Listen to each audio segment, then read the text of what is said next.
Buenas tardes para todos. Vamos a iniciar con nuestras oraciones como es de costumbre. En el nombre del Padre, y del Hijo, y del Espíritu Santo. Amén. Padre nuestro que estás en los cielos, santificado sea tu nombre. Venga a nos tu reino. Hágase tu voluntad, así en la tierra como en el cielo. El pan nuestro de cada Cada día, danos hoy, perdona nuestras deudas, así como nosotros perdonamos a nuestros deudores, y no nos dejes caer en tentación, mas líbranos del mal. Amén. Dios te salve María, llena eres de gracia, el Señor es contigo. Bendita tú eres entre todas las mujeres, y bendito es el fruto de tu vientre, Jesús. Santa María, Madre de Dios, por nosotros los pecadores, ahora y en la hora de nuestra muerte. Amén. Gloria al Padre, y al Hijo, y al Espíritu Santo.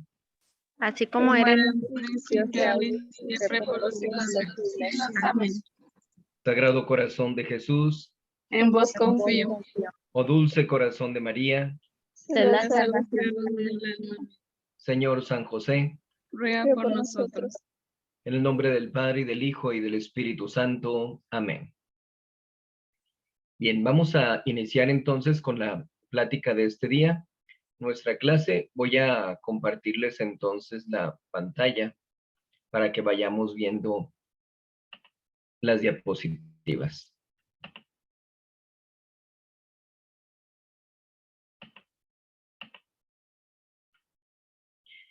Bien, estamos hablando acerca de la Iglesia Católica. Vamos a ver ahora sobre las notas de lo que es la verdadera iglesia, la iglesia fundada por nuestro Señor Jesucristo. Aquí vemos el esquema. Se dice pues que las notas son 4: unidad, santidad, catolicidad y apostolicidad.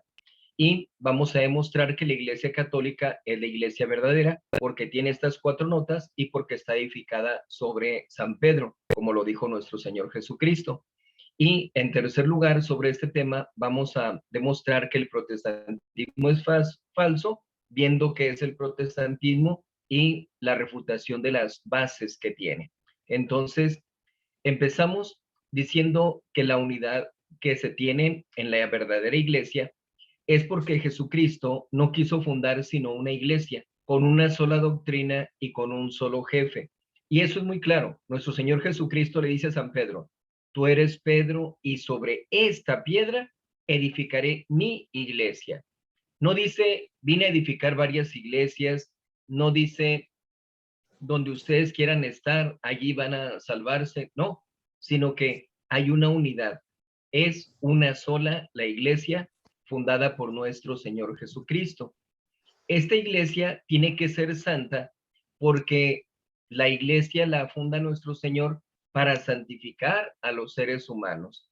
Deja los medios suficientes para que santifiquen los miembros de esa iglesia, ¿verdad? Los seres humanos. Entonces, por eso, esa tiene que ser una nota característica de la verdadera iglesia de nuestro Señor Jesucristo, que sea, que esté revestida de santidad.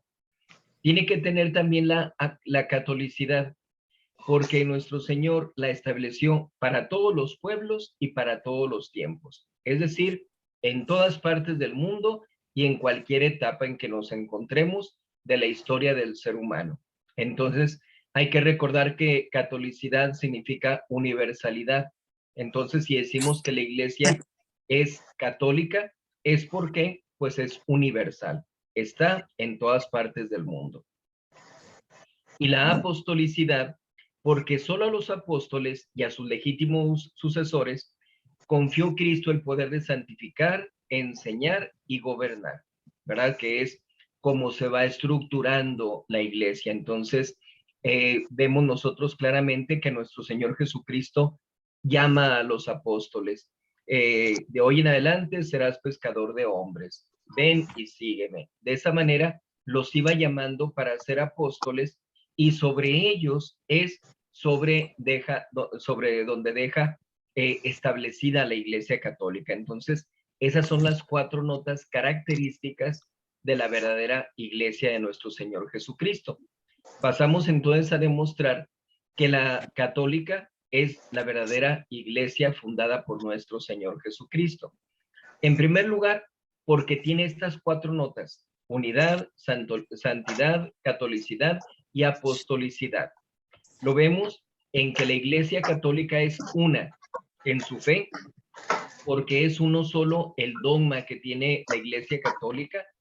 No podemos nosotros decir que dentro de la Iglesia Católica tenemos diferentes dogmas, diferentes formas de creer, diferentes credos religiosos. No, ¿verdad?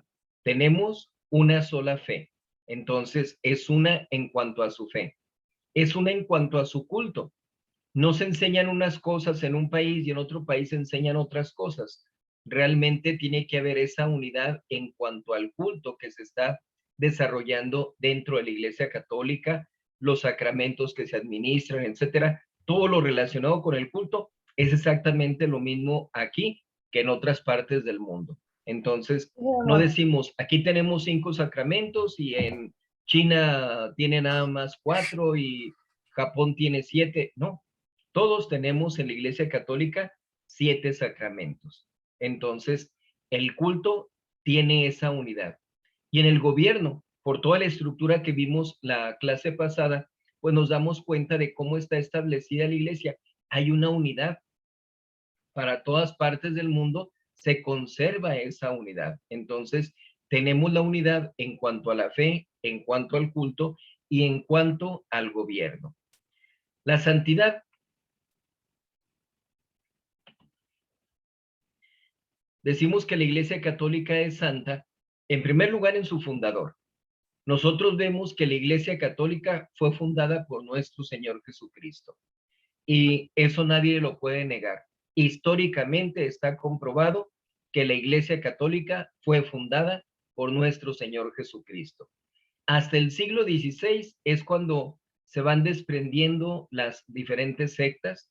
Entonces, solamente la Iglesia Católica es fundada por nuestro Señor Jesucristo. En cuanto a otras religiones, pues vemos que los fundadores de esas religiones pues no fueron realmente personas santas. Si hablamos de un Buda, si hablamos de un Mahoma, sabemos de todas las deficiencias, todas las fallas en las que incurrieron, etcétera. Entonces, solamente cuando hablamos acerca de la Iglesia Católica decimos que el fundador es santo, porque nuestro Señor Jesucristo, que es la santidad misma, ya que Él es Dios.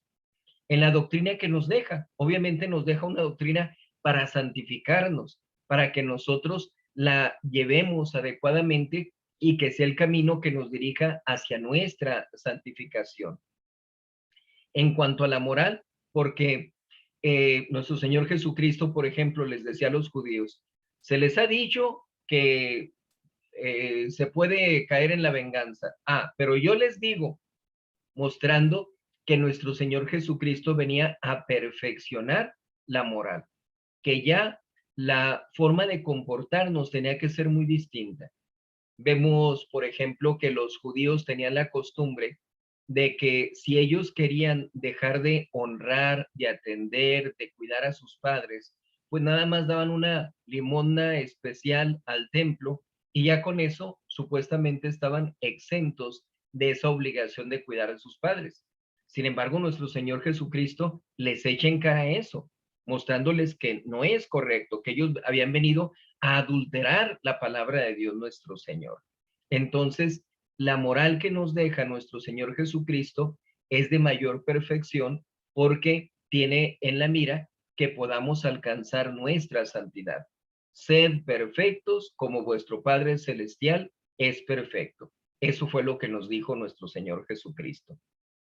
Y en los miembros, es decir, en todas las personas que componemos la Iglesia Católica, no porque seamos santos, sino porque somos llamados a esa santidad y porque tenemos los medios suficientes para poder alcanzar esa santificación.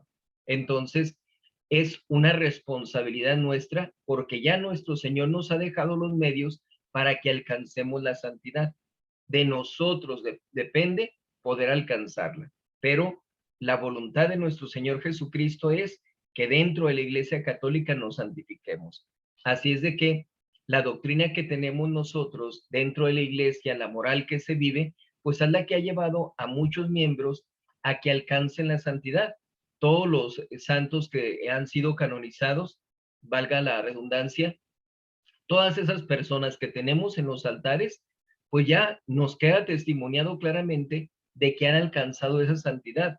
Y si ellos lograron alcanzar la santidad, es porque nosotros también lo podemos hacer. Solamente dentro de la Iglesia Católica tenemos santos. Entonces, es el camino que tenemos que seguir. Y obviamente, la Iglesia Católica es católica. Nosotros decimos, pertenecemos a la Iglesia Católica porque es universal. Realmente debiéramos decir, pues somos cristianos. Desgraciadamente, desde los primeros siglos empezó la confusión con la cuestión de los judaizantes, etcétera. Ya posteriormente con los protestantes, decíamos desde el siglo XVI, pues para encubrirse y no, yo no soy protestante y yo soy cristiano, pues se denominan de esa manera como cristianos, aun y cuando algunos ni siquiera crean en nuestro Señor Jesucristo, como los mormones y como los testigos de Jehová, que no lo consideran como Dios verdaderamente, se denominan como cristianos, ¿verdad?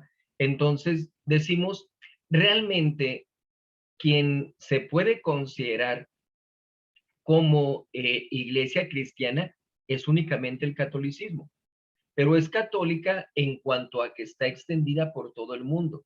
Entonces, podemos nosotros decir que en cuanto a esa extensión, es católica, pero este es realmente el cristianismo que dejó nuestro Señor Jesucristo, porque somos seguidores de nuestro Señor Jesucristo, ¿verdad? Nada más que, como decimos, para evitar confusiones con los protestantes que se autodenominan cristianos malamente, dejamos el nombre o apelativo de católicos para poder denotar esa particularidad, esa nota característica de la iglesia que es católica. Entonces, en su extensión, decimos porque se desarrolla por todo el mundo, en su misión, porque nuestro Señor Jesucristo dijo, id a todas las gentes bautizándolas en el nombre del Padre y del Hijo y del Espíritu Santo. Entonces, ese mandar a los apóstoles a predicar por todas partes del mundo, pues es lo que ha pasado dentro de la Iglesia Católica, que realmente la misión se ha llevado hasta los confines de la tierra. Y lo vemos en las misiones que se han tenido por parte de los religiosos, que si China, que si Japón, que si la India, etcétera, etcétera. Es una misión que primero ha abierto la Iglesia Católica, que ha llegado hasta esos lugares a pesar de que ha significado martirios, que ha significado muchos sufrimientos. La Iglesia Católica es la que ha reconocido esa misión que le ha encomendado nuestro Señor y ha cumplido con ella. Y obviamente en el número de adeptos, ¿verdad? Porque el número de fieles que tenemos pues están en todas partes del mundo, por eso se puede considerar también como Iglesia Católica.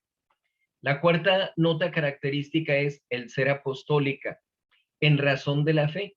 Si vemos nosotros el credo que nos dejan los apóstoles, que así lo conocemos como credo de los apóstoles, se dice que cada uno de los apóstoles escribió un artículo de fe para hacer un compendio de lo que tiene que contener nuestra doctrina, para que no nos lleguemos a perder como sucedía con los judíos, ¿verdad? Que no sabían cuál era el primer mandamiento y cosas por el estilo. Entonces, en el caso de nosotros, no. Se nos deja ese compendio de nuestra fe con el credo de los apóstoles. Curiosamente, hay sectas protestantes que tienen esa oración del credo de los apóstoles, pero que si le hacemos un examen de cada uno de los artículos de fe, nos vamos a dar cuenta de que no cumplen con ellos. Cuando menos en algunos de ellos no cumplen. Y obviamente, pues siendo el compendio, siendo lo más básico de nuestra fe, tiene que cumplirse con todo absolutamente. Como hemos dicho en otras ocasiones, no puedo decir yo soy católico, pero no creo en este dogma, porque en ese momento dejo de ser católico. Yo mismo me estoy saliendo de la religión católica cuando no acepto uno de sus dogmas. Entonces, aquí por eso decimos, solamente dentro de la Iglesia Católica es donde se conserva ese depósito de la fe, donde tenemos ese compendio que es el credo de los apóstoles y donde realmente lo profesamos. Y en razón de la jerarquía, porque como decimos, pues nuestro Señor Jesucristo deja a San Pedro como príncipe de los apóstoles y deja a los demás apóstoles bajo la obediencia a San Pedro. Y entonces en el Papa tenemos al sucesor de San Pedro y en los obispos tenemos a los sucesores de los apóstoles. Entonces, por eso decimos que la Iglesia Católica es apostólica, cosa que no sucede con ninguna de las otras religiones o sectas protestantes que hay. Además, porque está edificada en San Pedro. Ya habíamos dicho anteriormente, nuestro Señor Jesucristo dice, tú eres Pedro y sobre esta piedra edificaré mi iglesia. Entonces, el apóstol San Pedro queda como la cabeza visible de la Iglesia Católica. A lo largo de la historia de la Iglesia Católica, pues el papado, el pontificado, ha pasado por muchos problemas. Ha habido etapas donde desgraciadamente los seglares, los gobernantes han puesto y quitado a los papas a su arbitrio, ¿verdad? Prácticamente hasta para tomarlo a juego, como sucedió con Benedicto IX, etcétera. Hubo ese problema de estar quitando y poniendo.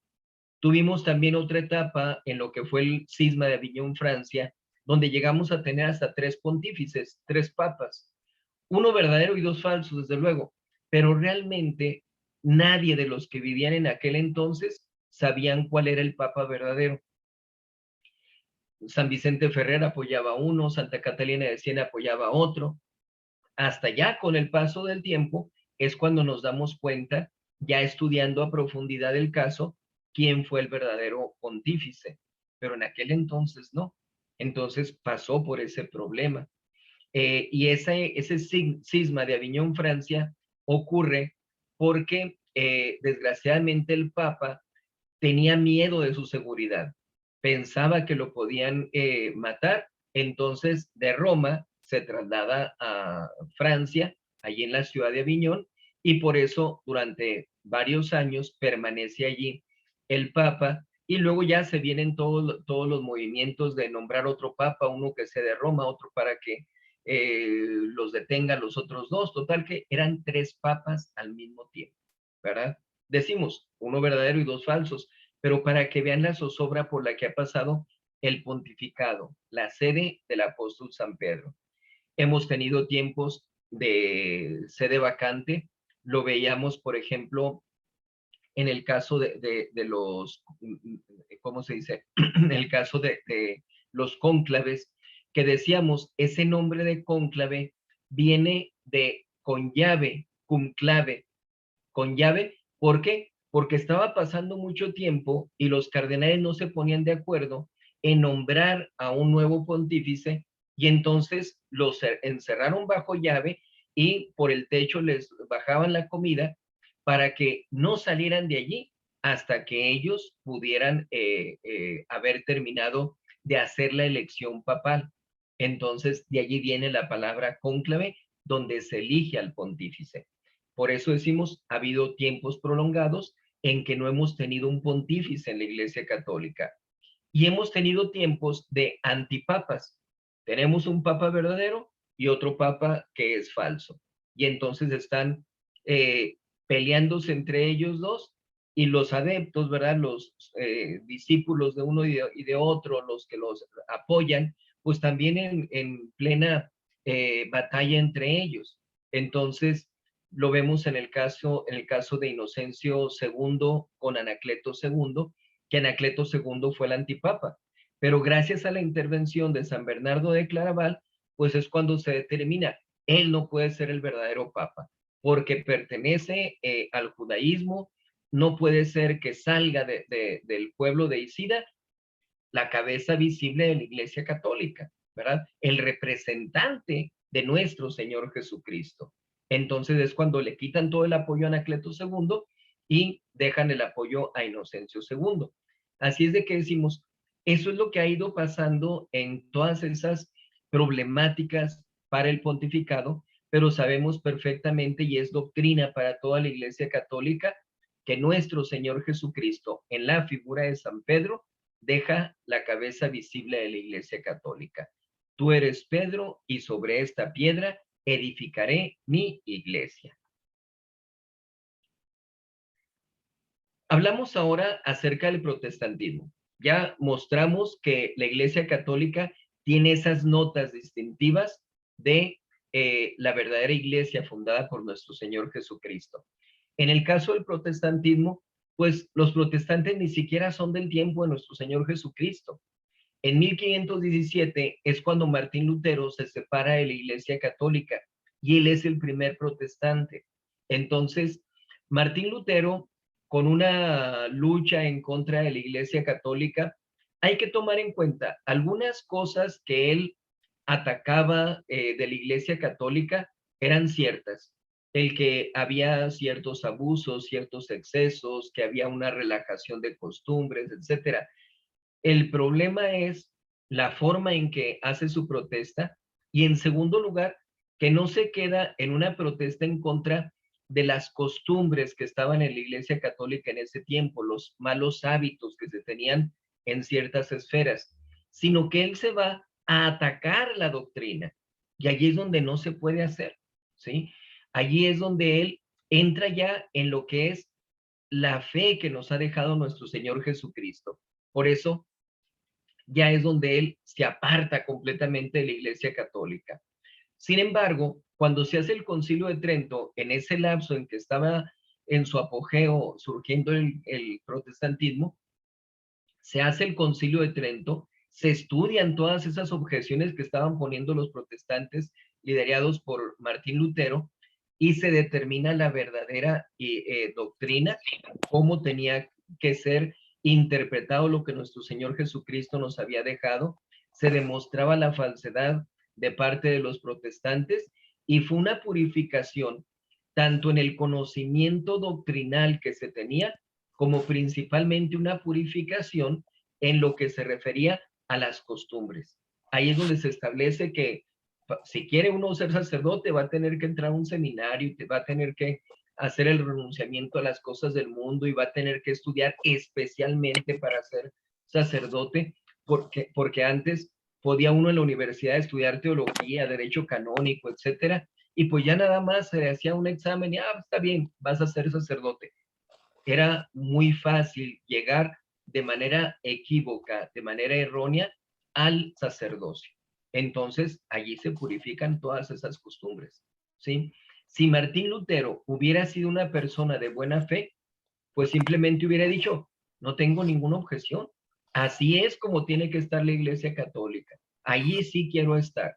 Pero no, había una malicia de parte de él, desgraciadamente, y estaba en esas condiciones, pues estaba él, desgraciadamente, apartándose de la iglesia sin querer ya regresar. Hay una anécdota que se cuenta de que después de cierto tiempo, llega el momento en que él está muy pensativo y está volteando por la ventana hacia afuera y llega su mujer, aquella religiosa con la que rompe el celibato eclesiástico, y le pregunta por qué está tan pensativo. Y él le dice, le confiesa que siente que se ha equivocado, que parece que la Iglesia Católica tiene la razón. Y entonces le dice a aquella mujer, ¿y por qué no regresamos a la Iglesia Católica? Y la respuesta que da Martín Lutero es esta: la carreta está demasiado atascada, no se puede dar marcha atrás. Había muchos respetos humanos, había muchos compromisos con los gobernantes de diferentes países, etcétera, de tal manera de que no podía decirle, ¿saben qué? Me equivoqué. Entonces se sentía comprometido a continuar con todos esos engaños y a seguir moviendo a la gente en contra de la Iglesia Católica. Entonces se saquearon iglesias, mataron sacerdotes, se llegaron a cometer una gran cantidad de sacrilegios, etcétera. Y decimos, ¿cómo podemos hablar de una santidad en su fundador? Si hablamos de un Enrique VIII en Inglaterra, que fue posterior a Martín Lutero, pues él quiere divorciarse de Catalina de Aragón, y ¿qué es lo que hace? Pues le pide la dispensa, la anulación matrimonial al Papa. El Papa le dice, no, el matrimonio es para la muerte, hasta la muerte, ¿verdad? Y no se puede dar anulación. Y entonces, ¿qué es lo que hace? Se separa de la Iglesia Católica, desconoce a Catalina como su esposa, se casa con otra y luego va matando incluso a las esposas para justificar el poder casarse con otra y con otra. Decimos, ¿dónde hay santidad? No hay esa unidad. El protestantismo, desde su mismo origen, es impuro, es impropio, es inadecuado, y vienen todas las demás calamidades doctrinales que se presentan con él. Ahora, se asienta en dos principios fundamentales desastrosos Martín Lutero. ¿Cuáles son? En primer lugar, el libre examen, que es el derecho de interpretar cada cual a su antojo las Sagradas Escrituras. ¿Qué es lo que dice Martín Lutero?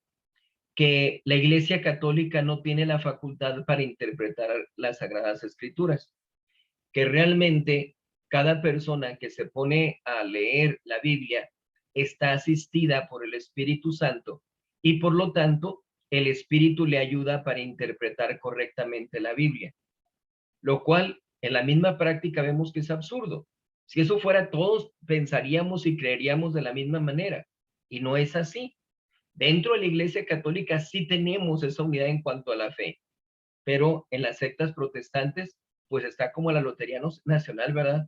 Tenemos tantas malas que se acumulen esta semana, porque basta con que se pongan en desacuerdo, que discutan entre dos pastores para que ya se separen y cada quien agarra su propia doctrina. Entonces, desgraciadamente todo proviene de esto, de que cada quien interpreta a su forma las Sagradas Escrituras y se siente iluminado, se siente inspirado por el Espíritu Santo, y así tiene que ser. Entonces, si fuera de esa manera, no tendríamos tantas sectas protestantes. Por eso decimos, en la misma práctica se ve que eso ha sido un desastre. La segunda parte en que se asienta Martín Lutero es en la inutilidad de las buenas obras. Imagínense esto. Afirma él que solo la fe salva, y llega a decir, peca cuanto quieras con tal de que creas. En otras ocasiones decía él, peca fuertemente con tal de que creas más fuertemente. No importan tus pecados, nada más hay que aumentar la fe. Y nos dice en las Sagradas Escrituras el apóstol Santiago, la fe sin las obras es una fe muerta. Ah, caray, eso dice, pues lo quitamos, ¿verdad? Borramos esa parte de las Sagradas Escrituras. Y así manipulan las Sagradas Escrituras ellos.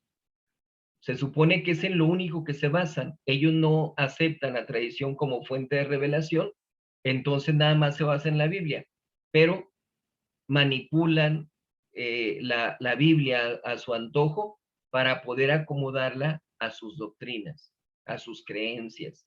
Entonces, decimos, aquí en este caso de la inutilidad de las buenas obras, para ellos es suficiente con creer.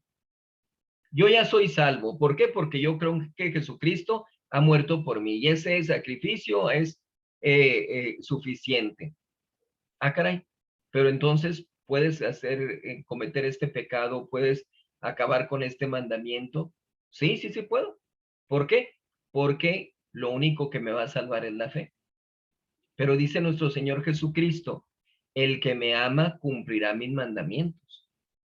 Entonces resulta que si ellos están autorizados, vamos a decirlo de esta manera, para romper con los mandamientos, con tal de que tengan su fe en nuestro Señor Jesucristo, pues con eso están demostrando que no tienen amor a nuestro Señor, porque nuestro Señor Jesucristo basa ese amor en el cumplimiento de los mandamientos. Entonces, por esa razón ellos están justificados en decir mentiras, y yo era un alcohólico, y yo era un adúltero, etcétera, para tratar de acercar a más gente a sus sectas. ¿Por qué? Porque para ellos eso no es importante. Lo importante es tener la fe, tener la creencia en nuestro Señor Jesucristo. Y pues obviamente las consecuencias son gravísimas en esas condiciones.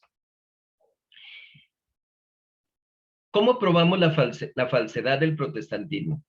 En primer lugar, porque no tiene las notas de la verdadera iglesia, como lo decíamos. No hay una unidad, cada quien cree lo que quiere en diferentes lugares.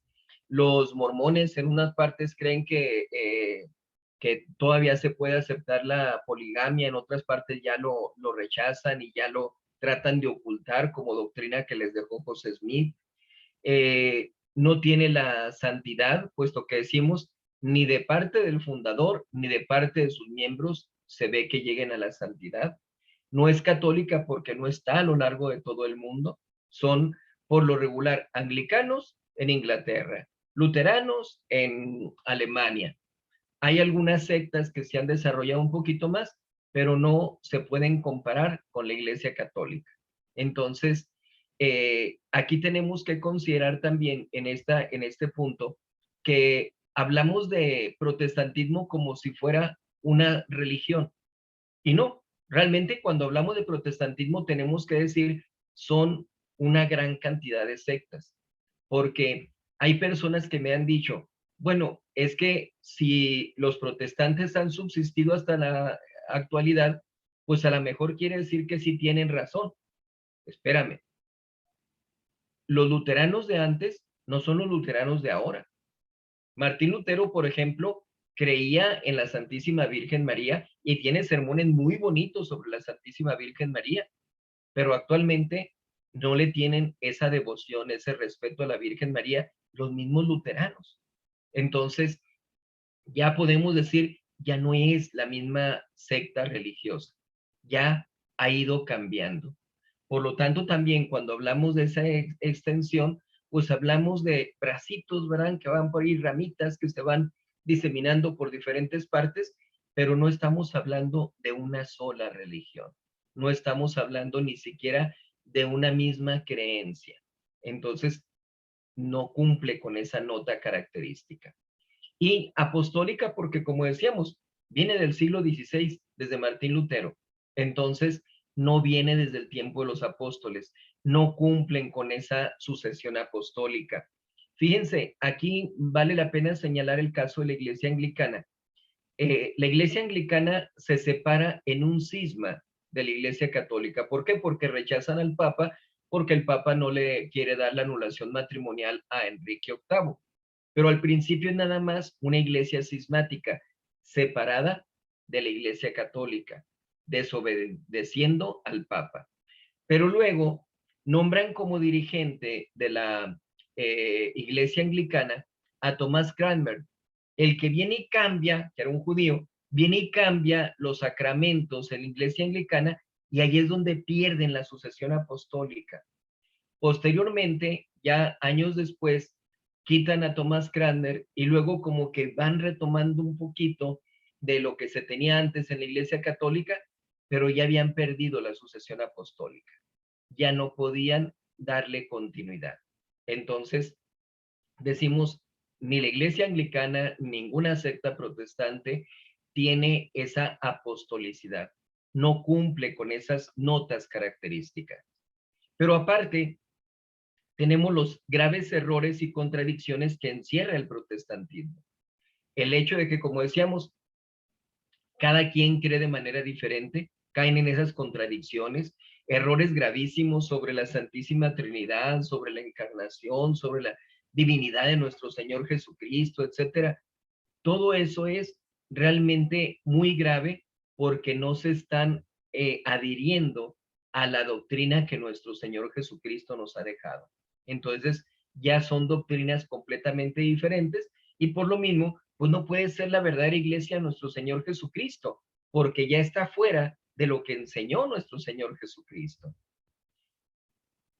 Vemos aquí este otro esquema porque vamos a ver los deberes para con la iglesia, la comunión de los santos y el perdón de los pecados, que es lo que nos resta sobre este curso que llevamos. Entonces, vamos a ver en primer lugar sobre los deberes para con la iglesia.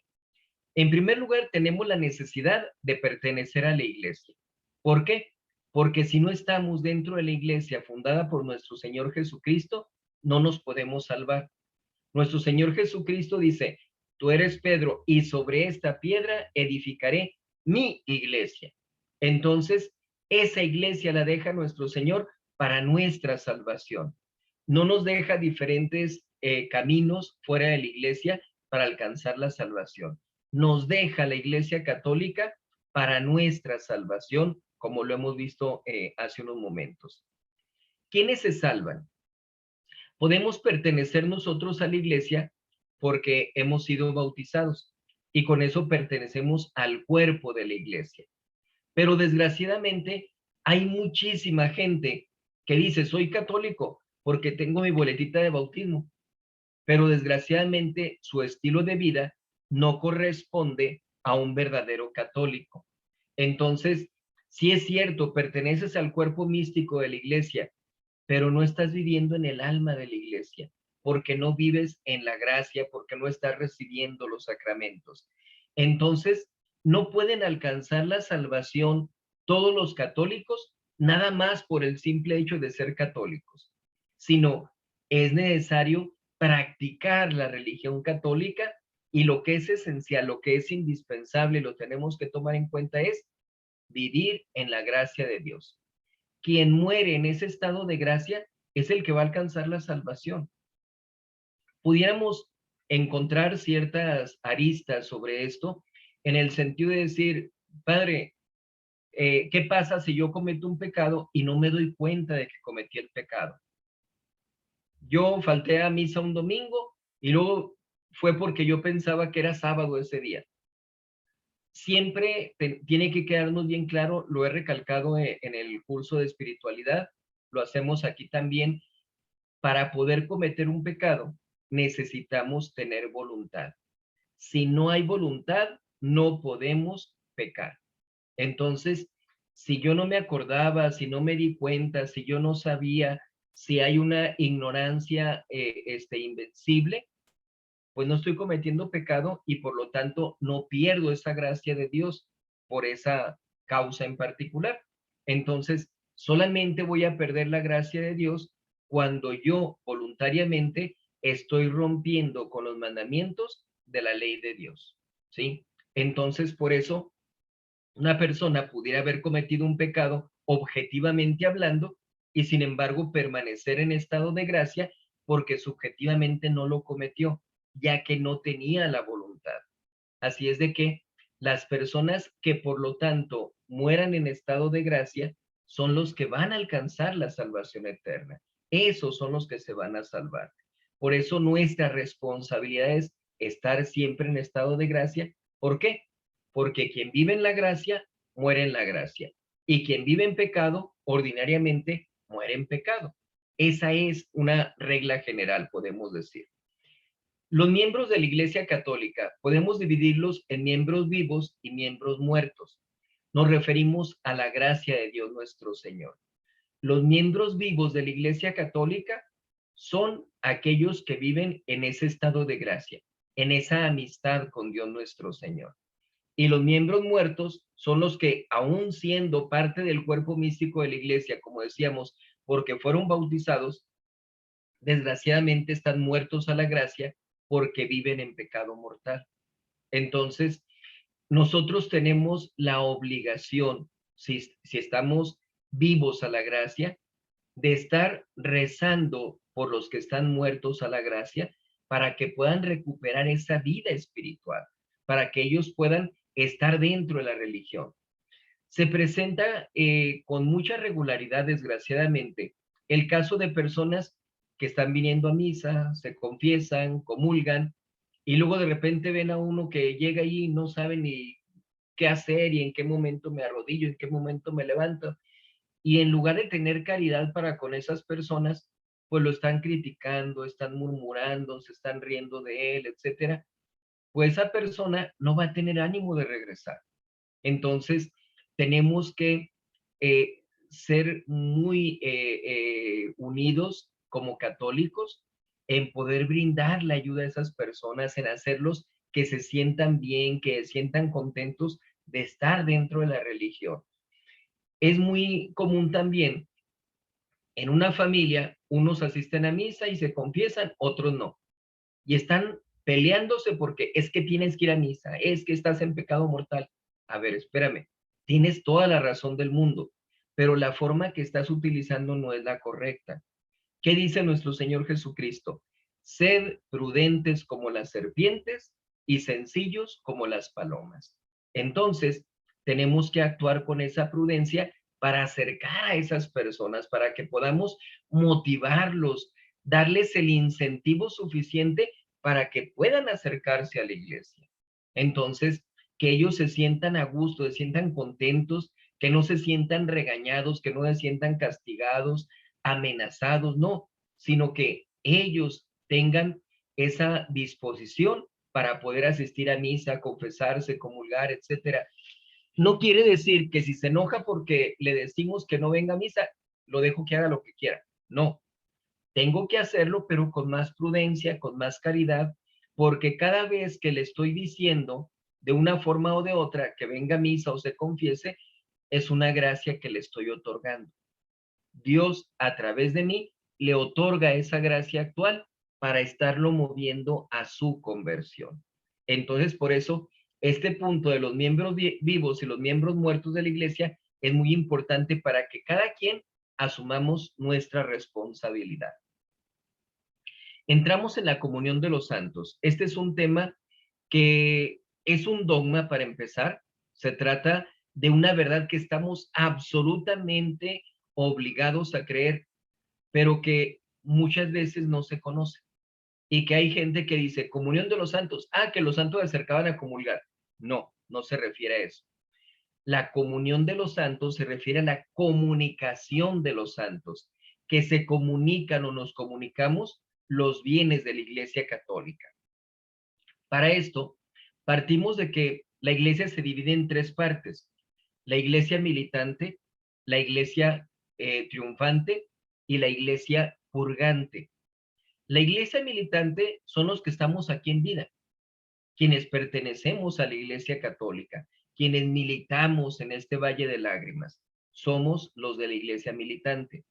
La Iglesia triunfante son las almas que ya triunfaron, que están en el cielo, que ya recibieron esa gloria que alcanzaron por sus méritos aquí en la tierra. Y la Iglesia purgante son aquellos que mueren en estado de gracia, pero manchados por algunas penas debidas por sus pecados o por algunos pecados veniales, pecados pequeños que cometieron y que tienen que pagar la justicia de Dios. Entonces, están esas almas en el purgatorio, pero van en camino seguro hacia su salvación eterna. Nada más en lo que se purifican, están allí en el purgatorio. Se purifican y entonces se van al cielo. ¿Cuáles son los bienes que se comunican? Porque decimos la comunión de los santos, la comunicación de los santos sobre los bienes de la iglesia. Se comunican entonces los méritos infinitos de nuestro Señor Jesucristo. Son esos méritos los que se nos aplican a nosotros cuando estamos en el estado de gracia. Los bienes superabundantes de María Santísima y de todos los santos. No son bienes infinitos como, o méritos infinitos como los de nuestro Señor Jesucristo, pero son grandísimos, ¿verdad? Son superabundantes esos méritos que ellos alcanzaron. El fruto de la misa y de los sacramentos. Sabemos que la misa es el mismo sacrificio de nuestro Señor Jesucristo en el Monte Calvario. Entonces, es la entrega de la vida de nuestro Señor. Eso tiene un mérito infinito también. Y los sacramentos que nos ha dejado nuestro Señor en la Iglesia Católica, que son los medios de santificación. Entonces, a través de los sacramentos, pues estamos también comunicándonos esos bienes. Las oraciones y buenas obras de los fieles. Yo puedo rezar por una persona que está en el purgatorio, por una persona que está en el cielo, por una persona que está aquí en la tierra. Nos estamos comunicando esas oraciones, o pueden ser buenas obras, un acto de mortificación, una penitencia, sacrificio que realice. Lo estoy haciendo por mi abuelito que está enfermo, lo estoy haciendo por esta persona que está en la cárcel, etcétera. Entonces, de esa manera estamos comunicando esos bienes.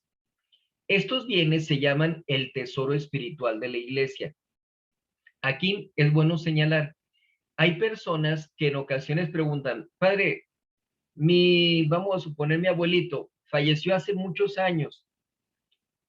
¿Qué pasa si él está en el infierno y yo le pido una misa por él? Si está en el infierno, ¿lo hace sufrir más? No, no le afecta para nada, pero no le va a beneficiar.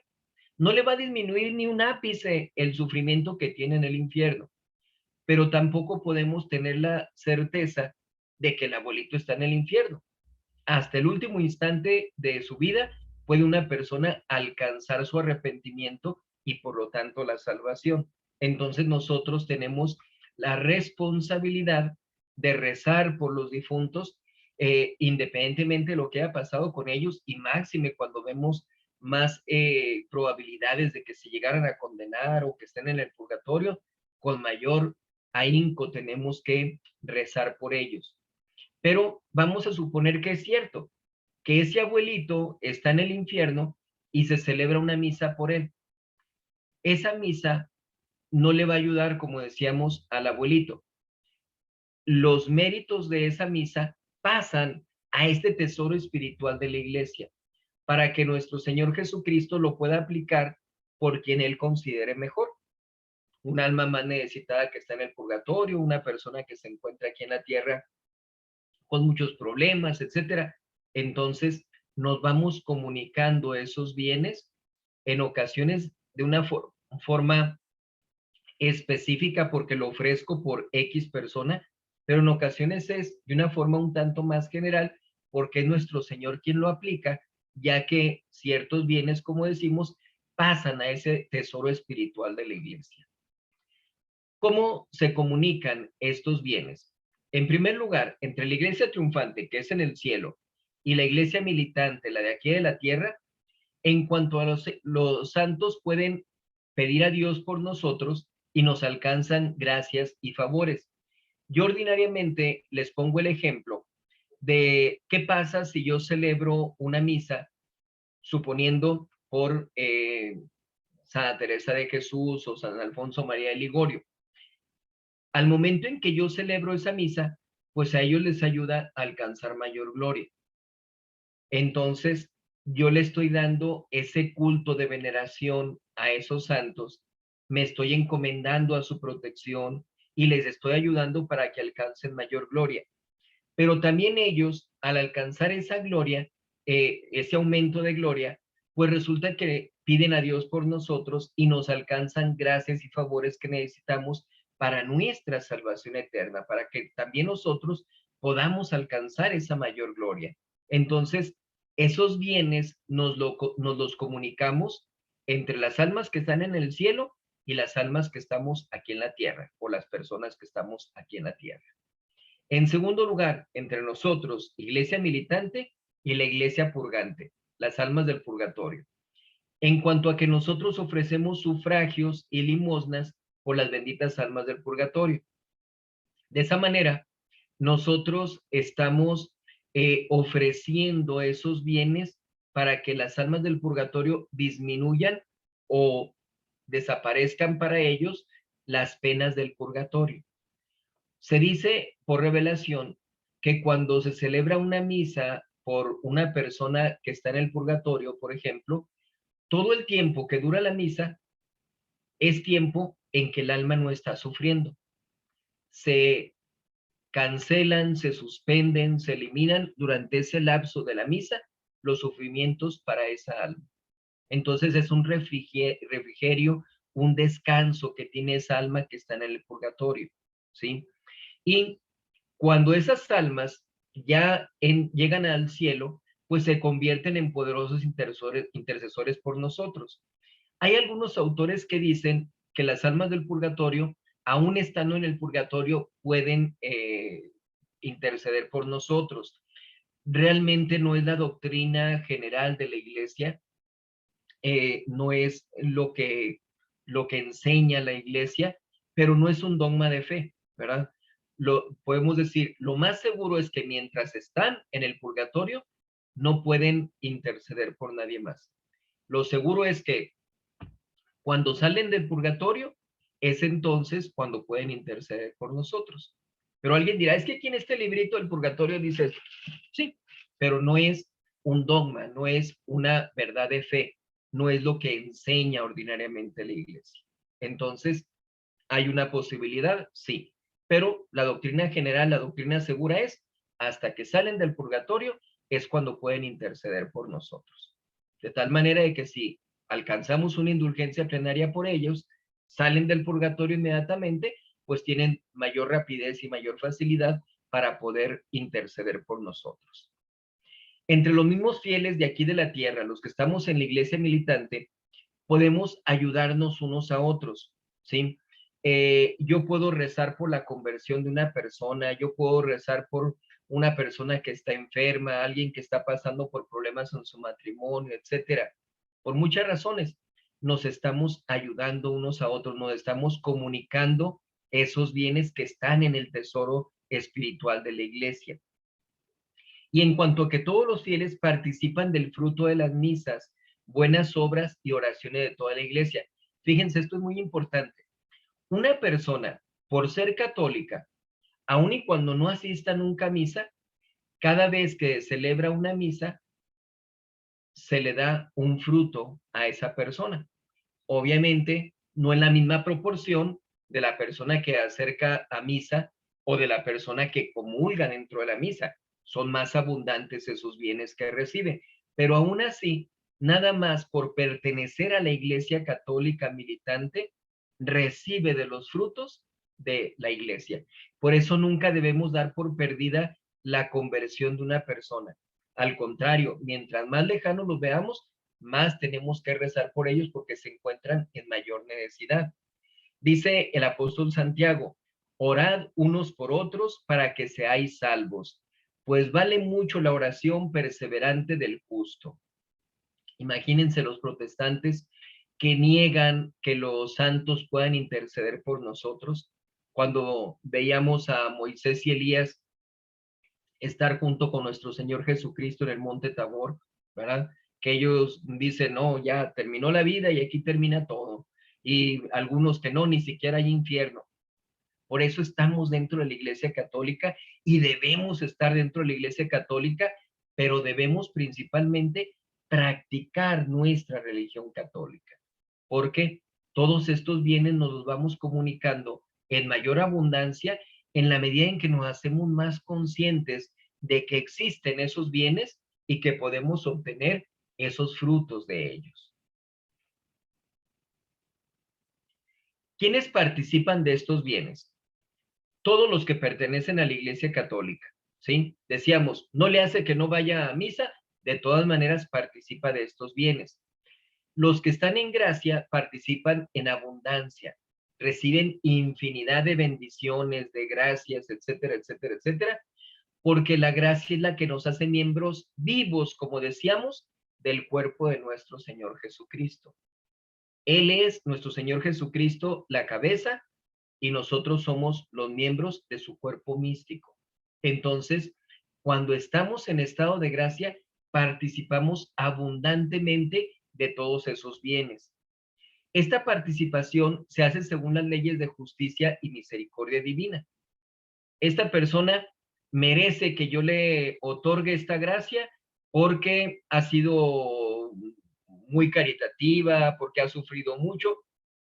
Por algo Dios le otorga cierta gracia o cierto bien. Esta persona está muy alejada, son muchos los pecados que ha cometido, pero anteriormente hubo personas que fueron una mala influencia para él, etcétera. Se mueve la misericordia divina para otorgarle bienes a esa persona.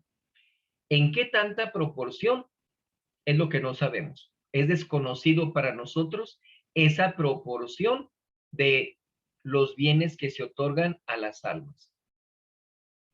¿Qué tanto implica el que un alma tenga más gracia que otra para que pueda recibir mayor abundancia de bienes? ¿Qué tanto tienen que ver sus necesidades? ¿Qué tanto tienen que ver la fe que tengan? Todo eso le corresponde a Dios nuestro Señor. es de acuerdo, como decíamos, a las leyes de justicia y misericordia de Dios nuestro Señor. En lo que se refiere a los fieles de aquí en la tierra, ordinariamente Dios nuestro Señor toma en cuenta tanto su gracia como su fervor. Por ejemplo, rezo un rosario en pecado mortal, vas a recibir una gracia para tu conversión. Rezo un rosario en estado de gracia, pues te voy a dar abundantes bendiciones. Pero lo rezo con mucho fervor, con mucha devoción, pues eso va a hacer que sean infinitas bendiciones las que recibas. Entonces, se toma en cuenta eso, la gracia y el fervor de la persona. Y respecto a las benditas ánimas, las almas del purgatorio, los méritos que alcanzaron en esta vida se toman en cuenta, ¿sí? Entonces, en base a eso, pues se considera que van a recibir de esos bienes, ¿sí? Ahora, en segundo lugar, los que están en pecado mortal pierden la mayor parte de estos bienes, pero siguen perteneciendo a la Iglesia Católica, siguen por lo tanto participando de estos bienes. Como son miembros del cuerpo de la Iglesia, participan algo, especialmente cuando reciben las gracias para su conversión, que es básicamente la principal gracia que reciben esas almas, para su conversión. Pueden recibir gracias actuales para evitar algún peligro, etcétera, pero en lo que se refiere a la vida espiritual, pues básicamente para lo que reciben la gracia es para su conversión. ¿Y qué pasa con los que no son miembros de la Iglesia Católica? Infieles, herejes, apóstatas, excomulgados, esas personas no participan de dichos bienes, de los bienes de la Iglesia, del tesoro espiritual de la Iglesia Católica. Aquí vale la pena señalar, antiguamente era bien difícil que nos encontráramos con una persona que cayera en excomunión. Actualmente se vuelve muy sencillo caer en excomunión. Una persona que se opera para no tener hijos, una persona que practica un aborto, ese tipo de cosas, desgraciadamente, se vuelven muy comunes en la actualidad. Entonces, anteriormente había pecados reservados al obispo y cuando se caía en ellos, pues tenían que ir hasta donde estaba el obispo para poder confesarse y que les quitara esa pena de excomunión. En la actualidad, podemos decir, el obispo tiene que delegar cierta facultad para que el sacerdote pueda perdonar a esas personas, quitarles esa pena de excomunión, porque es muy difícil tanto para los fieles estarse trasladando hasta donde está el obispo, como del obispo andar de un lado para otro para poder perdonar esos pecados. Y decimos, es una situación muy triste y, ¿por qué no decirlo, vergonzosa también? ¿Cómo es posible que como católicos estemos desechando tan gravemente la doctrina de nuestro Señor, los bienes que Él nos ofrece, y nos vayamos dejando llevar por pues los bienes de este mundo, por libertinaje, etcétera, cuando todo eso nos aparta del camino que nos debe conducir a la salvación y nos lleva a la condenación eterna? Entonces, por eso decimos, estas personas que están fuera de la iglesia no participan de dichos bienes. Hablamos ahora acerca de el perdón de los pecados. El perdón de los pecados es una facultad que le corresponde a Dios nuestro Señor. Recordarán ustedes que cuando nuestro Señor Jesucristo dice a aquel paralítico, ten fe, tus pecados te son perdonados, entra la murmuración de parte de los fariseos, ¿y quién es para perdonar los pecados? Eso solamente lo puede hacer Dios. Sí, pero Dios deja esa facultad en sus ministros, en los apóstoles y en sus sucesores, por supuesto. Dice, recibid el Espíritu Santo. A quienes perdonaren los pecados, les serán perdonados. La continuación es, ya los que se los retuvieren, les serán retenidos. Es en capítulo 20 del Evangelio de San Juan, versículo 22. Entonces decimos, ya con eso está mostrando nuestro Señor que delega esa facultad de poder perdonar los pecados. La palabra de nuestro Señor Jesucristo, cuando dice que los pecados contra el Espíritu Santo no serán perdonados ni en esta vida ni en la otra, de acuerdo a algunos autores, significa la impenitencia final.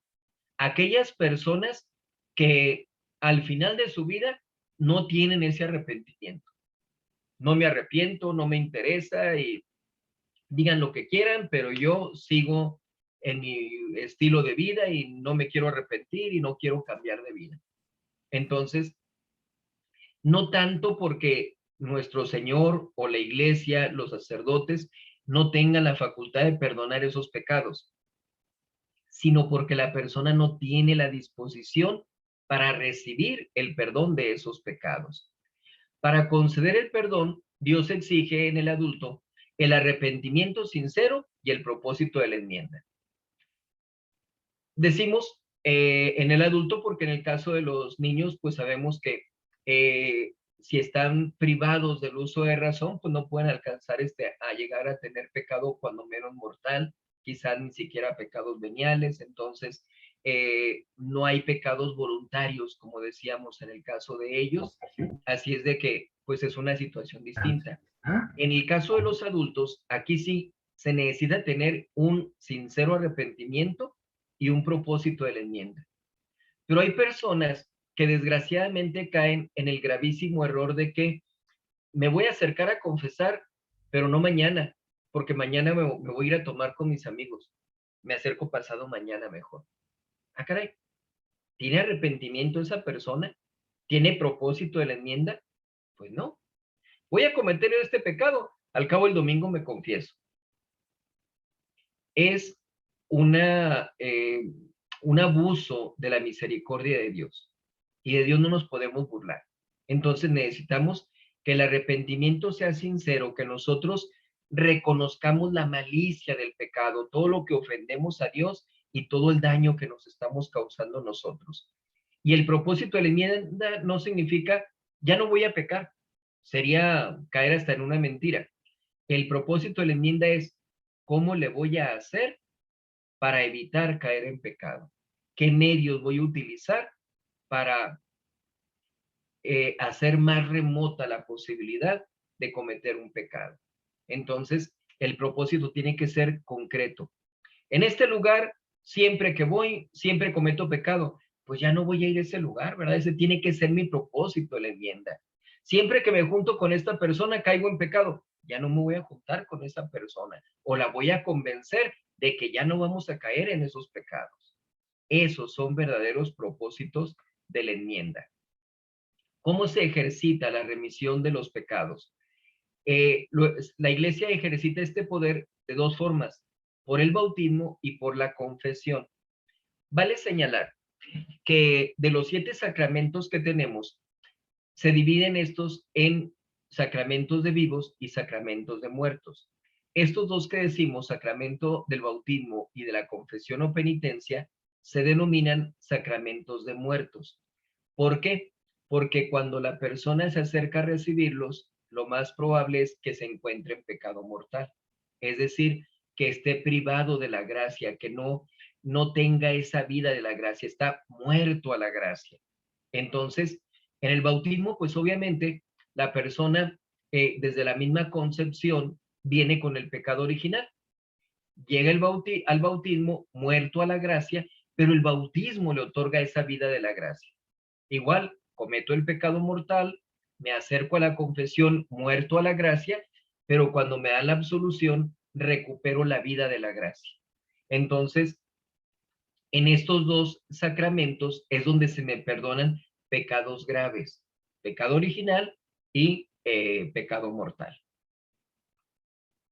El pecado mortal se borra también por el acto de contrición perfecta con el propósito de confesarse.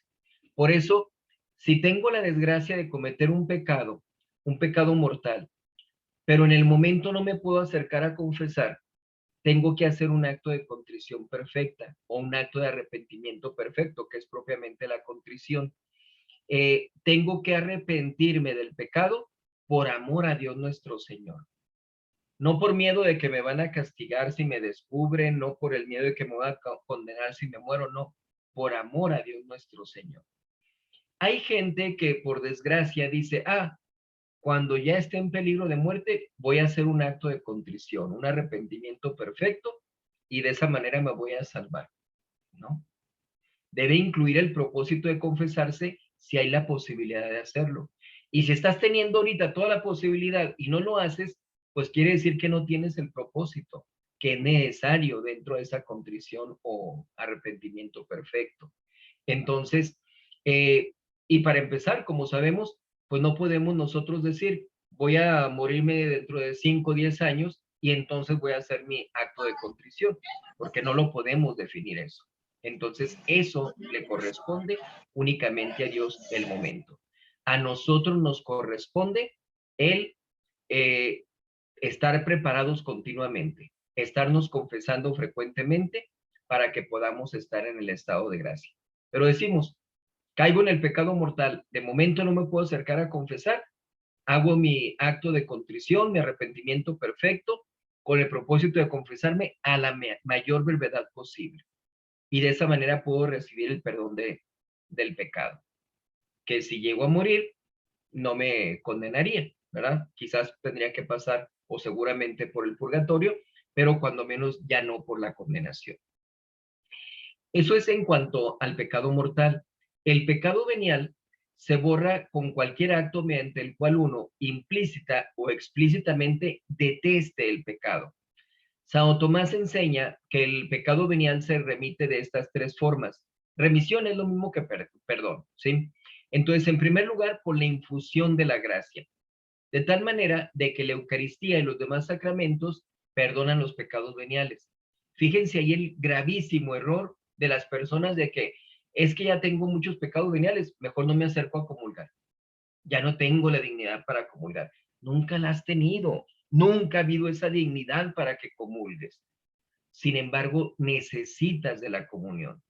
Y los pecados veniales son una razón más para acercarse a la comunión, porque la comunión, la Eucaristía, nos borra esos pecados veniales. Hacemos un acto de arrepentimiento, le pedimos perdón a Dios, le damos las gracias porque a pesar de nuestras deficiencias, Él quiere que nosotros lo recibamos, que no nos ha permitido caer en pecado mortal, y ya con esa reflexión, con esa buena disposición, nos acercamos a comulgar, pero no debemos alejarnos del sacramento. También, en segundo lugar, por un movimiento de detestación del pecado. De esta manera se perdonan los pecados veniales con el yo pecador, los golpes del pecho y la oración dominical.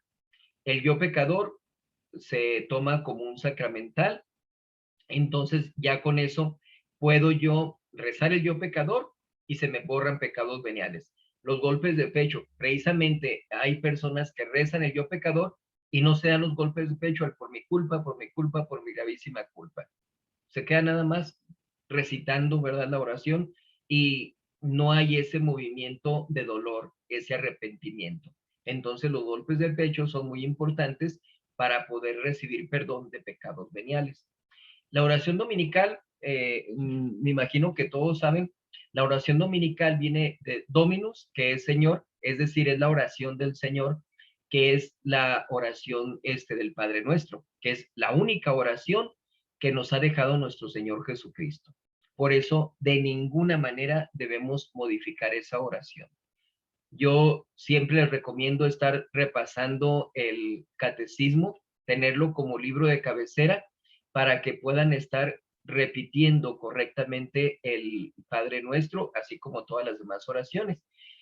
Pero muchas veces en revisión de quinceañeras, personas que se van a casar, niños para hacer la primera comunión, me cambian las oraciones. Es que así me lo enseñaron, pues te lo enseñaron mal, ¿verdad? Ahí tienes el catecismo, revisa el catecismo y ajustate como viene allí para que lo reces correctamente. Y en tercer lugar, por un movimiento de reverencia hacia Dios y las cosas divinas. Así, con la bendición del obispo, el agua bendita, otras obras de ese mismo tenor, como decíamos que son los sacramentales, pues podemos recibir el perdón de los pecados veniales. Entonces, hay gente que ven que están echando agua bendita y no me retiro para que no me echen agua. pero es que estás dejando de percibir la remisión de pecados veniales. Entonces, no es el agua, es lo que nos significa, lo que nos otorga, ¿sí? Entonces, de esa manera recibimos el perdón de los pecados veniales. La remisión de la pena. Cuando una persona se acerca a confesar, se le perdona la culpa del pecado. Cada pecado se divide en dos partes, la culpa y la pena. Y yo les pongo un ejemplo muy sencillo. Voy a visitar a un amigo, platicando con él me doy cuenta que ahí está mal puesto un billete de 100 pesos. Y me entra la tentación, híjole, ahorita como ando corto de dinero y me haría me haría mucho bien ese dinero y híjole, pues nomás que se descuide mi amigo y resulta que se descuida y se retira el amigo y aprovecho y agarro el billete de 100 pesos. Y ya, regresa el amigo, terminamos la plática, ya nos vemos y me retiro. Pero ya después me pongo a pensar, ¿pero por qué le hice eso? A lo mejor él necesitaba ese dinero.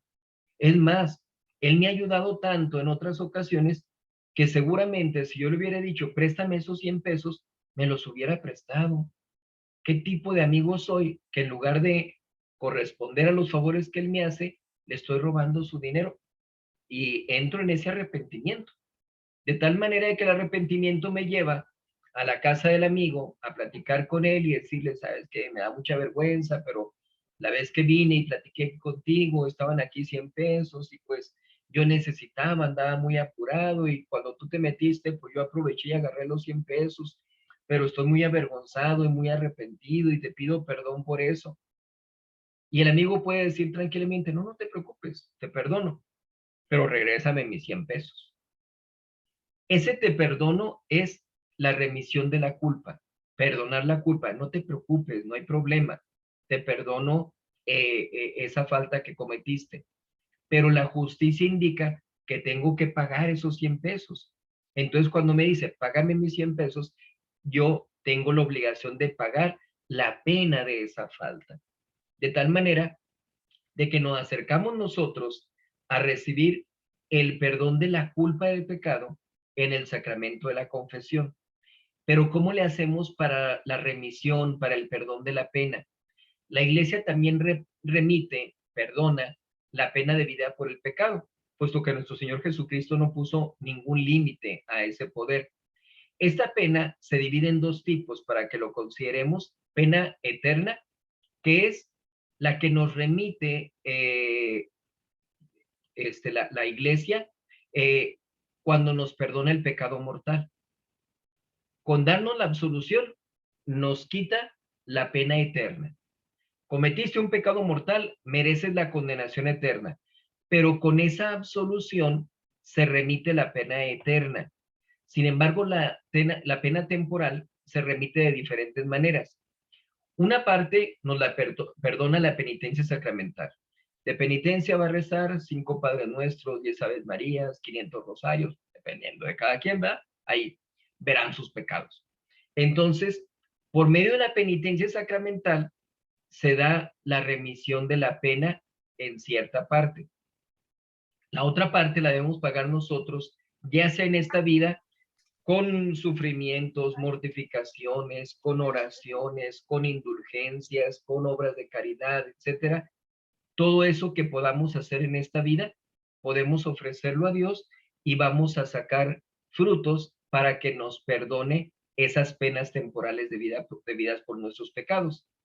Y en tercer lugar, en la otra vida, con las penas del purgatorio. Hay gente que sin juicio, podemos decir, dice, yo con que me salve no le hace que esté todo el tiempo en el purgatorio. No tienes ni idea de lo que estás diciendo. Si las revelaciones de las almas del purgatorio han dicho que preferirían estar 1000 años sufriendo aquí en la tierra sin descanso a estar un minuto en el purgatorio, imagínense la equivalencia que hay entre los sufrimientos de aquí de la tierra con los sufrimientos del purgatorio. Entonces, no podemos nosotros arriesgarnos a caer en el purgatorio.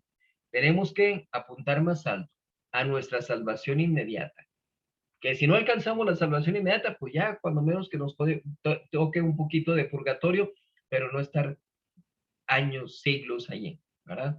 Entonces, tenemos que hacer el esfuerzo para no necesitar ni siquiera del purgatorio. Que en esta vida, con nuestras obras de mortificación, penitencia, caridad, oraciones, etcétera, podamos purgar la pena de vidas por nuestros pecados y que aparte busquemos evitar caer en el mismo pecado, ¿sí? Hablamos aquí acerca de la remisión de las penas, pues obviamente estamos diciendo que se nos perdonan esos pecados porque Dios ha dejado ese poder en la iglesia. Entramos en Dios remunerador, es decir, que Dios da a cada quien lo que le corresponde. A los buenos, la vida eterna; a los malos, la condenación eterna. Partimos de la resurrección de la carne. El alma de cada hombre se va a volver a juntar con el cuerpo que tuvo en la tierra sin ya separarse de él. Es decir, al final de los tiempos nos vamos a juntar. El cuerpo obviamente es el que va a resucitar propiamente dicho, porque ese cuerpo es el que se descompuso y se volvió en polvo. Polvo eres y en polvo te convertirás. Entonces Dios va a juntar de donde estén, ¿verdad? Que si las cenizas las aventaron por el mar, donde esté, junta, y el propio cuerpo lo va a unir con su alma, de tal manera que va a ser el mismo ser humano desde antes. Nos consta que los muertos van a resucitar por las Sagradas Escrituras, dice el apóstol San Juan. Todos los que están en los sepulcros oirán la voz del Hijo de Dios y resucitarán. Los que obraron el bien para la vida eterna y los que obraron el mal para ser condenados. Entonces, capítulo 28, versículo 29. Vemos entonces aquí cómo se nos habla claramente de esa resurrección de los muertos. Por la enseñanza de la iglesia en los concilios y símbolos se nos habla también acerca de eso. Símbolos son los credos, y el credo de los apóstoles dice: credo en la resurrección de la carne y la vida perdurable. Amén. ¿Verdad? Entonces, allí se nos dice. En los concilios, principalmente ustedes pueden leer el Concilio de Trento, y allí van a ver que se especifica bien esta doctrina, donde se aclara que sí va a darse la resurrección de la carne. ¿Qué va a pasar con la gente que resucite? Los que resucitan, que murieron en pecado mortal, que se condenaron, van a ser cuerpos nauseabundos, putrefactos, horribles a la vista. Sin embargo, en el caso de los cuerpos gloriosos, van a tener 4 dotes. La impasibilidad, que consiste en que el cuerpo no está sujeto al sufrimiento ni a la muerte. Se acaba todo padecimiento. Por eso es impasibilidad, porque no padece. La agilidad, poder trasladarse de un lugar a otro en un segundo, aun y cuando sea de México a China, ¿verdad? Por decir algo. Entonces, por eso cuando una persona fallece decimos, el alma ya tiene la capacidad de andar por donde quiera porque ya no tiene el obstáculo del cuerpo. Pero cuando se dé la resurrección final y que esa alma alcance, que esa persona alcance la gloria, van a estar unidos cuerpo y alma, y los dos van a tener esa dote, ese don de poder trasladarse de un lugar a otro sin ningún problema. La claridad es el ser refulgente, esa gloria, esa hermosura que va a tener el cuerpo una vez que es glorificado. Y la sutileza, vemos nosotros a nuestro Señor Jesucristo cuando entra al cenáculo que estaban cerradas las puertas, pues atraviesa la puerta con toda tranquilidad. El poder penetrar otros cuerpos, ese es el don de la sutileza. Hablamos ahora acerca de los novísimos. Novísimos o postrimerías. Son 4: muerte, juicio, infierno y gloria. Se le llama postrimería por ser lo postrero, ¿verdad? Lo que va a suceder al final. Novísimos porque significa los últimos sucesos, lo más nuevo que se va a presentar. El purgatorio no viene aquí. ¿Por qué? Porque no es para las almas un lugar definitivo, como sucede con el cielo y el infierno. Un alma se va al purgatorio nada más en lo que se purifica se limpia de todas las penas debidas por los pecados y se va al cielo. Entonces no es un término, no es algo definitivo. El limbo tampoco se menciona aquí, aunque sí va a ser un lugar definitivo para los niños que mueren sin bautismo. No se puede salir del limbo. Hay que tomar en cuenta que algunos autores comentan el infierno como infierno de los justos, que es el limbo, infierno de los condenados, propiamente infierno, y el purgatorio, porque, como veremos, pues son las mismas penas que se tienen allí. En cuanto a la muerte, que es el primero de los novísimos o postrimerías, ¿qué es lo cierto y qué es lo incierto que tenemos al respecto? Es cierto que todos vamos a morir. Si la Virgen María y nuestro Señor Jesucristo murieron, ¿por qué nosotros no? Todos vamos a morir. La muerte es castigo del pecado. Por el pecado entró la muerte en el mundo, así lo dice en la Biblia. ¿Y qué fijará nuestro destino por toda la eternidad? Porque ya muriendo, o se va al cielo o se va al infierno. Y va a ser para toda la eternidad. Y lo incierto es el lugar. ¿Dónde me voy a morir? No sé. Pues yo estoy aquí en Ciudad Juárez, lo más seguro es que aquí me muera. Pues de repente me pueden hablar para ir a Chihuahua y voy a Chihuahua y puedo morir allá. O en Torreón, o en México, Francia inclusive, ¿verdad? Solo Dios sabe. No sabemos el lugar, el tiempo y el modo, a qué hora, qué día, me faltan 5 años, me faltan 20 años, me falta un día, voy a morir en un accidente, de una enfermedad. No lo sé. No tengo conocimiento sobre eso. Y lo que es peor, no tengo el conocimiento de qué me va a pasar después de la muerte. ¿Me voy a ir al cielo o me voy a ir al infierno? Pero la ventaja es que de mí depende a dónde me voy a ir. Porque nadie se muere, pero nadie se condena, podemos decir, sin su voluntad. Si yo vivo en pecado mortal es porque quiero condenarme. Tengo que ser sincero, tengo que ser honesto. Si yo me quiero salvar, pues tengo que vivir en estado de gracia, porque caemos en esa incongruencia, en ese absurdo de yo me quiero salvar, pero vivo en pecado mortal. Pues no, ¿verdad? Es como decir, voy a un árbol de manzanas y quiero que me dé aguacates. Pues no, no se puede. Entonces, no podemos caer en esas incongruencias. ¿Qué nos va a pasar después de la muerte? Para lo que nosotros estemos preparados. Pero la muerte nos deja enseñanzas. La primera nos dice nuestro Señor, estad preparados porque no sabéis el día ni la hora. Siempre hay que tener esa preparación. En segundo lugar, desprendernos de lo terreno. No, es que no me quiero morir porque yo tengo este carrito y no quiero que nadie se quede con él y mejor entiérrenme con el carro allá, como lo hemos visto en casos así bien raros. Entonces, es un apego absurdo, exagerado, desproporcionado a los bienes de este mundo. Tenemos que desprendernos de todo lo terreno. Debemos abocarnos a preparar lo que es para la eternidad. El apóstol San Pablo nos dice, mientras tengamos tiempo, obremos el bien. Obremos con caridad, obremos en estado de gracia, cuidemos de mantenernos en la amistad con Dios, ahorita que tenemos tiempo. Podemos llegar a estar en una situación de enfermedad que ya no podemos ni movernos siquiera, ni hablar, y ya no podemos ni rezar y no podemos ir a ayudar a nadie. Ahorita que podemos es cuando lo tenemos que hacer. También las Sagradas Escrituras nos dicen, la muerte del justo es preciosa a los ojos del Señor, pero que la muerte de los pecadores es pésima. Esto es en los Salmos 115 y 33 respectivamente. Apenas hace unos días celebré o oficié una misa de cuerpo presente y el sermón en estas ocasiones yo lo inicio diciendo, preciosa es in conspectu Domini mors santorum eius.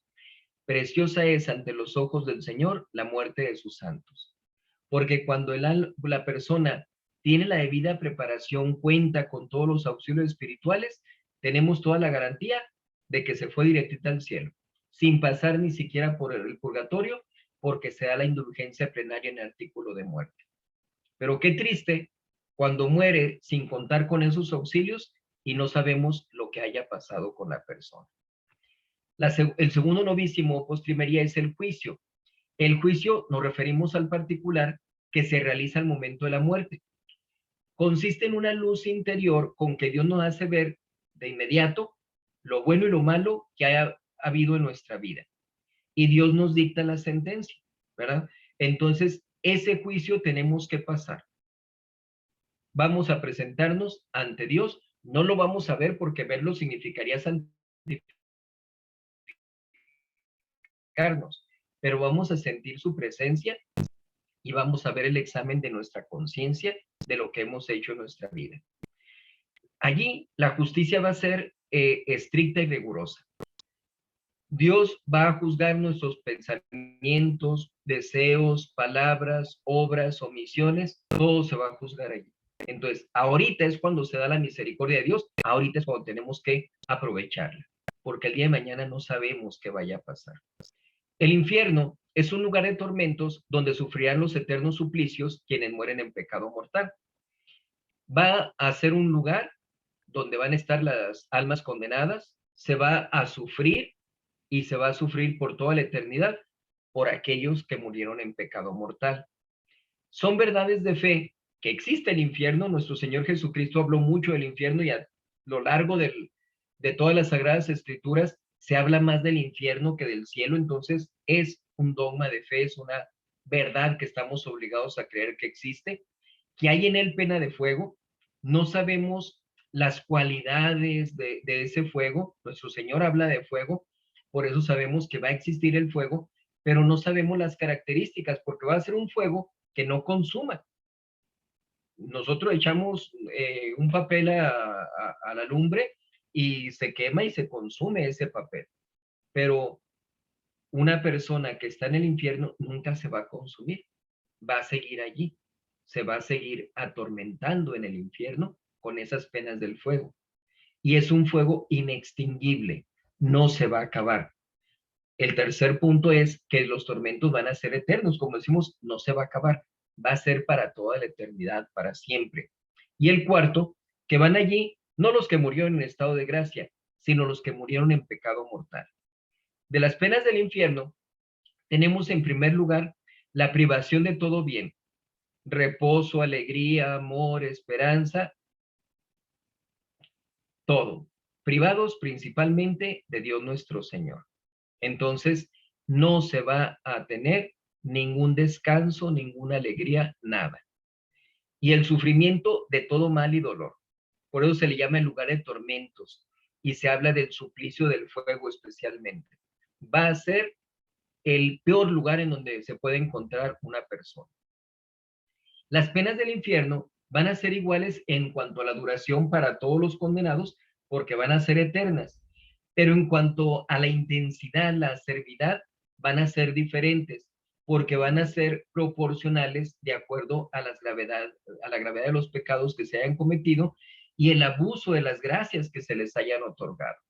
Pero no decimos, pues yo nomás falté a misa un domingo, entonces va a ser poquito. No, esa falta a misa en domingo, si no hay el arrepentimiento y confesión, pues va a significar condenación por toda la eternidad y sufrimientos inimaginables, nada más por un solo pecado mortal. Pena de daño y pena de sentido. La privación de la vista de Dios, no ver a Dios, eso es lo que llamamos la pena de daño. La pena de sentido consiste en el fuego y los demás tormentos que van a tener los condenados. En las Sagradas Escrituras, nuestro Señor Jesucristo dice 3 veces, fuego que nunca se apaga, en el Evangelio de San Marcos. Entonces, todos esos sufrimientos, todos esos tormentos, todos esos padecimientos, por toda la eternidad, es la pena de sentido.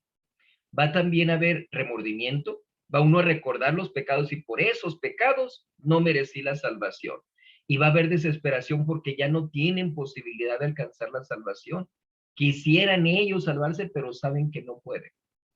La eternidad de las penas, dice en el Apocalipsis, serán atormentados día y noche por los siglos de los siglos. Dios dirá a los réprobos, id malditos al fuego eterno. Nuestro Señor Jesucristo lo nombra el suplicio eterno y el fuego que nunca se extingue. Entonces, ahí vemos claramente que es para toda la eternidad. En el caso del purgatorio, es un lugar de purificación donde las almas justas que no han expiado completamente sus pecados aquí, los expían con graves sufrimientos antes de entrar al cielo en ese lugar. en el purgatorio.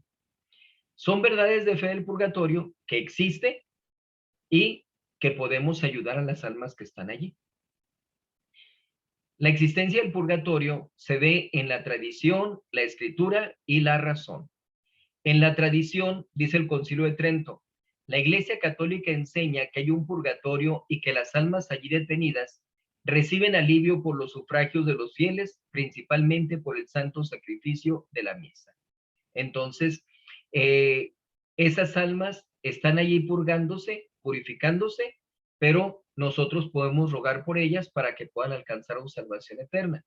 Me aguantan, son las 9 ya, me aguantan unos minutitos nada más, porque ya terminaríamos con el curso. Entonces ya es la buena noticia que con la clase de hoy, con el favor de Dios, terminamos ya el curso. Entonces ya es un poquito lo que nos resta. En segundo lugar, decimos insinuada en la Sagrada Escritura la existencia del purgatorio. Decimos insinuada porque no dice nunca purgatorio, pero lo da a entender perfectamente. En el libro de los Macabeos dice cómo Judas Macabeo envió 12,000 dracmas de plata a Jerusalén y dice literalmente, para que se ofreciese un sacrificio por los muertos en el combate. Los que murieron habían caído en ciertas faltas, en ciertos pecados, y entonces ofrece ese sacrificio por los pecados de ellos, es decir, para que sean perdonados de sus pecados. Dice, es cosa santa y saludable el rogar por los difuntos a fin de que sean libres de sus pecados. Esto es en el segundo libro de Macabeos, capítulo 12, versículos 46. Obviamente, protestantes que hacen, quitamos Macabeos, ¿verdad? Para no tener esa complicación. Pero aún hay otras partes de las Sagradas Escrituras donde se nos avisa acerca del purgatorio. Dice, porque los pecados contra el Espíritu Santo no van a ser perdonados ni en esta vida ni en la otra. A ver, ¿en la otra? ¿Hay pecados que pueden ser perdonados en la otra? Sí, pero los del Espíritu Santo no. No, pero hay otros que sí. Entonces, ¿en qué lugar se perdonan esos pecados? En el purgatorio. Si no hubiera purgatorio, esta práctica de rezar por los muertos no sería santa y saludable, sino inútil, no tendría ningún sentido. Pues ni las almas del cielo necesitan oraciones, ni las del infierno pueden aprovecharlas. Entonces, para las almas que están en el cielo, ya alcanzaron la gloria. Ellos no tienen pecados. Y las almas que están en el infierno, pues ya están condenadas por toda la eternidad. Confirmada por la razón. Hay almas que mueren en gracia de Dios, pero sin haber expiado convenientemente sus pecados. A mí me toca, por ejemplo, atender a personas en los últimos momentos y algunos me han llegado a decir, dígale a mi hija que de mi parte le pida perdón a mi esposo por esta razón, etcétera. Dígale que yo perdono. Hay situaciones que muchas veces no se llegan a expiar en esta vida. Entonces tienen que ser expiadas en esas faltas en la otra vida, que es en el purgatorio. Pues bien, Dios sería injusto al condenar esas almas porque están en gracia, pero sería injusto también de introducirlas al cielo porque no han satisfecho debidamente su justicia. Y dice en el Apocalipsis, nada que esté manchado podrá entrar en el reino de los cielos. Debe pues existir para estas almas algún lugar intermedio donde se purifiquen antes de entrar al cielo, que es el purgatorio. Las penas del purgatorio son las mismas del infierno, penas de daño y pena de sentido. No se puede ver a Dios, pero tienen la esperanza de que van a verlo cuando salgan del purgatorio. Y la pena de sentido es el mismo infierno, pero temporal, en lo que se purifica. La intensidad y duración no la sabemos nosotros, ¿sí? Tenemos revelaciones de almas del purgatorio que dicen que están condenadas a estar en el purgatorio hasta el final de los tiempos. Hasta que termine la historia del ser humano, es cuando van a poder ir al cielo. Entonces, ¿qué tantos pecados pudieron haber cometido esas almas para que puedan llegar a estar todo ese tiempo allí en el purgatorio? Realmente no sabemos desde cuál es la malicia de nuestros pecados. La intensidad pues va a ser proporcional a las faltas cometidas, ¿verdad? pero es realmente insoportable humanamente hablando. Nosotros tenemos que ver que el socorrer a esas almas del purgatorio es una obra, en primer lugar, grata a Dios. Dios, a través de diferentes revelaciones, nos lo ha encomendado.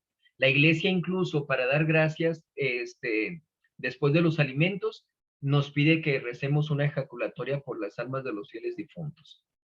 Es provechosa para ellas porque o les disminuye la pena o se la suspende, como es en el caso de la misa, como lo decíamos antes, o se van al cielo, se les elimina esa pena. Entonces es muy provechosa para ellas y es útil para nosotros porque nos vamos ganando esos intercesores en el cielo.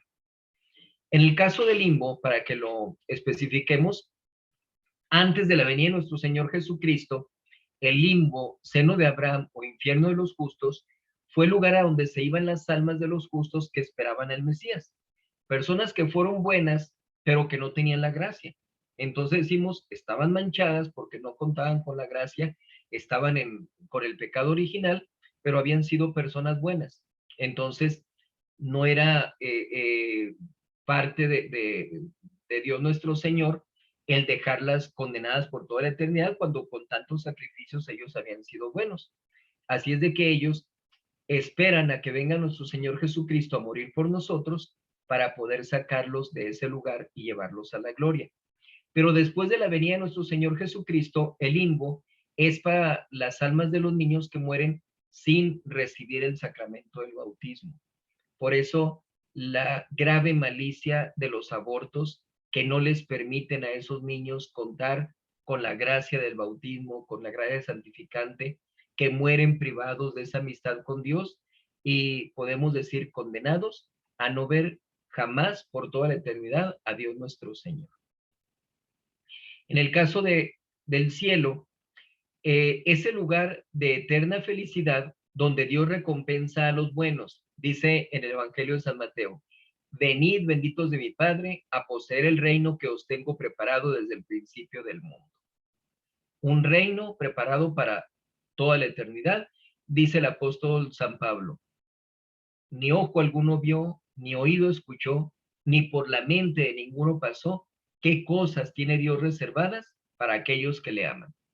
Así como es imaginable el tormento del infierno, es inimaginable el gozo del reino de los cielos. Esta felicidad del cielo consiste en la visión beatífica, el amor beatífico y la posesión de todo bien y ausencia de todo mal.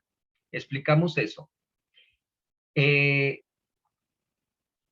Decimos la visión beatífica que consiste en ver a Dios nuestro Señor.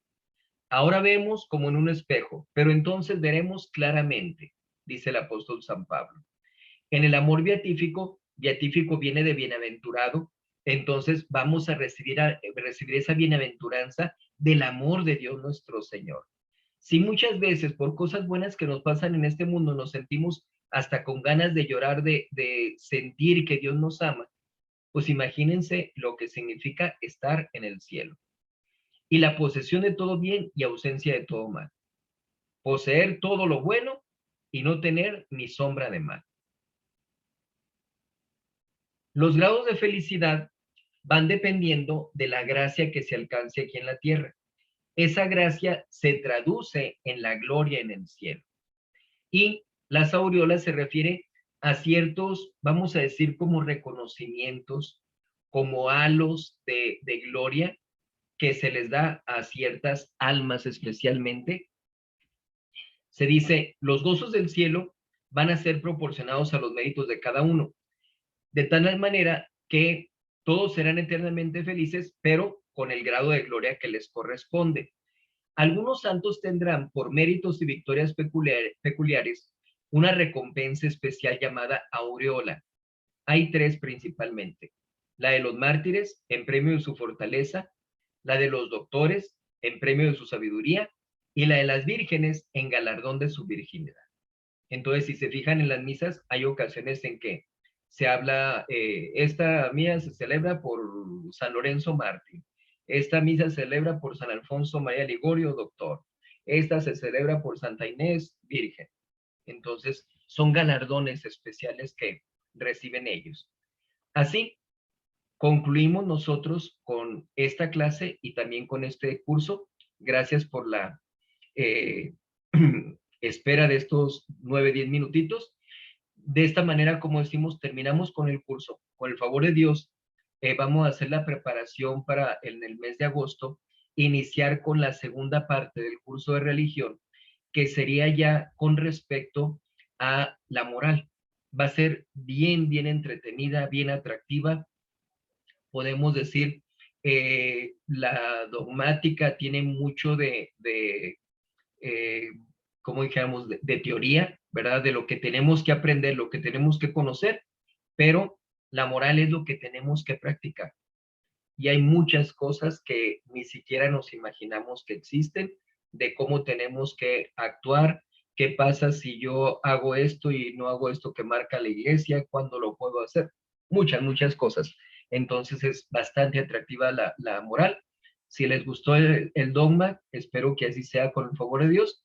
Les va a gustar muchísimo más la moral, pero nos esperamos para el mes de agosto para iniciar entonces con ese curso ya de religión, específicamente sobre el campo de la moral.